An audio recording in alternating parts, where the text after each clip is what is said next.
नमस्कार दोस्तों, मेरे इस चैनल में आप सभी का स्वागत है। दोस्तों, अगर आप भी शिव की भक्ति और कृपा पाने के लिए सोमवार का व्रत करते हैं तो इस कथा से आप भोलेनाथ को प्रसन्न कर सकते हैं, जिससे कि आप अपने सोमवार व्रत की कथा सुन सकें। तो दोस्तों, चलिए कथा को शुरू करते हैं। एक बार किसी एक नगर में एक साहूकार था। उसके घर में धन की कोई कमी नहीं थी, लेकिन कोई संतान ना होने के कारण वो बहुत दुखी था। संतान प्राप्ति के लिए वो हर सोमवार को व्रत रखता था और पूरी श्रद्धा के साथ शिव मंदिर जाकर भगवान शिव और माता पार्वती की पूजा करता था। उसकी भक्ति देखकर एक दिन माँ पार्वती प्रसन्न होकर भगवान शिव से साहूकार की मनोकामना पूर्ण करने का निवेदन किया। पार्वती जी के आग्रह पर भगवान शिव ने कहा कि हे पार्वती, इस संसार में हर प्राणी को उसके कर्मों का फल मिलता है और जिसके भाग्य में जो हो उसे भोगना ही पड़ता है। लेकिन पार्वती जी ने साहूकार की भक्ति देखकर उसकी मनोकामना पूर्ण करने की इच्छा व्यक्त की। माता पार्वती के आग्रह पर शिव जी ने साहूकार को पुत्र प्राप्ति का वरदान तो दिया, लेकिन उन्होंने बताया कि वह बालक 12 वर्ष तक ही जीवित रहेगा।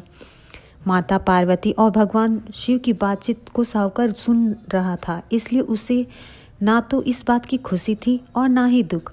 वह पहले ही भांति शिव जी की पूजा करता रहा। कुछ समय के बाद साहूकार की पत्नी ने एक पुत्र को जन्म दिया।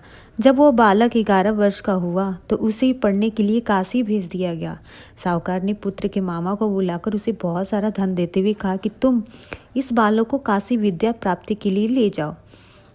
तुम लोग रास्ते में यज्ञ कराते जाना और ब्राह्मणों को भोजन दक्षिणा देते हुए जाना। दोनों मामा भांजे इसी तरह यज्ञ कराते और ब्राह्मणों को दान दक्षिणा देते काशी नगर निकल पड़े। इस दौरान रात में एक नगर पड़ा जहां नगर के राजा की कन्या का विवाह था, लेकिन जिस राजकुमार ने उसका विवाह होने वाला था वह एक आंख से काना था। राजकुमार के पिता ने अपने पुत्र के काना होने की बात को छुपाने के लिए सोचा, क्यों ना उसने साहूकार को पुत्र को दूल्हा बनाकर राजकुमारी से विवाह करा दूं। विवाह के बाद उसको धन देकर विदा कर दूंगा और राजकुमार को अपने नगर ले जाऊंगा। लड़की को दूल्हे के वस्त्र पहनाकर राजकुमारी से विवाह करा दिया गया। साहूकार का पुत्र ईमानदार था, उसे यह बात सही नहीं लगी, इसलिए उसने अवसर पाकर राजकुमारी के दुपट्टे पे लिखा कि तुम्हारा विवाह तो मेरे साथ हुआ है, लेकिन जिस राजकुमार के संग तुम्हें भेजा जाएगा वह एक आंख से काना है।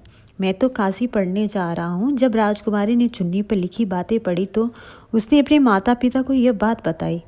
राजा ने अपनी पुत्री को विदा नहीं किया, फिर बारात वापस चली गई। दूसरी ओर साहूकार का लड़का और उसके मामा काशी पहुंचे। वहां जाकर उन्होंने यज्ञ किया। जिस दिन लड़का 12 साल का हुआ उस दिन भी यज्ञ का आयोजन था।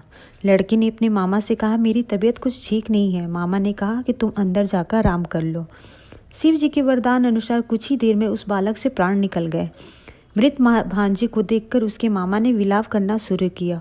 संयोगवश उसी समय शिव जी और माता पार्वती उधर से जा रहे थे।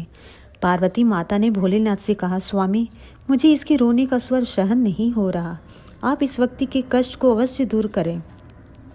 जब शिवजी मित्र बालक के समीप गए तो बोले कि वह उसी साहूकार का पुत्र है जिसे मैंने 12 वर्ष की आयु का वरदान दिया था। जब इसकी आयु पूरी हो चुकी है, लेकिन मातृभाव से विभोर माता पार्वती ने कहा कि हे महादेव, आप इस बालक को और आयु देने की कृपा करें, अन्यथा इसके वियोग में इसकी माता पिता भी तड़प तड़प मर जाएंगे। माता पार्वती की पुनः आग्रह पर भगवान शिव ने उसे लड़कियों को जीवित होने का वरदान दिया। शिव जी की कृपा से वह लड़का जीवित हो गया। शिक्षा पूरी करके लड़का मामा के साथ अपने नगर की ओर वापस चल दिया। दोनों चलते उसी नगर में पहुंचे जहां उसका विवाह हुआ था।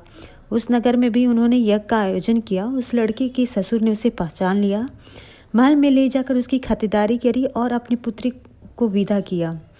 इधर साहूकार और उसकी पत्नी भूखे प्यासे रहकर बेटे की प्रतीक्षा कर रहे थे। उन्होंने प्रण कर रखा था कि यदि उन्हें अपने बेटे की मृत्यु का समाचार मिला तो वह भी प्राण त्याग देंगे, परंतु अपने बेटे के जीवित होने का समाचार पाकर वह बेहद प्रसन्न हुए। उसी रात भगवान शिव ने साहूकार के स्वप्न में आकर कहा, हे श्रेष्ठी, मैंने तेरे सोमवार के व्रत करने और व्रत कथा सुनने से प्रसन्न होकर मैं तेरे पुत्र को लंबी आयु प्रदान की है। इसी प्रकार जो कोई सोमवार व्रत करता है, यह कथा सुनता है और पढ़ता है, उसकी सभी दुख दूर होते हैं और सभी मनोकामनाएं पूर्ण होती है। तो दोस्तों, यह कथा यहीं पे संपन्न होती है। कैसी लगी मेरी ये वीडियो? आई होप आप सबको ये मेरी वीडियो अच्छी लगती होगी। तो प्लीज़ मेरे वीडियो को, मेरे चैनल को बहुत सारा प्यार दें। अगर मेरी वीडियो अच्छी लगती है तो प्लीज़ मेरे वीडियो को लाइक, शेयर, कमेंट करना ना भूलें। तब तक के लिए ओम नमः शिवाय।